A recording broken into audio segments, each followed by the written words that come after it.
Modulus of x plus 1 plus y plus 2 the whole square is 0. This is 0. This is non-negative. This is non-negative. Both should be 0.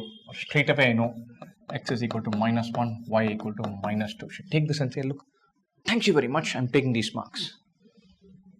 This is non-negative. This is non-negative. I'm adding two non-negative numbers to get 0. Both should be 0. X is minus 1, y is minus 2.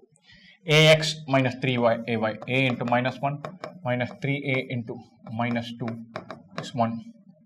Minus a plus 6a is 1, 5a is 1, a is 1 by 5. Yeah, done. Absolute freebie. Gobble it up. Be very happy that these questions exist.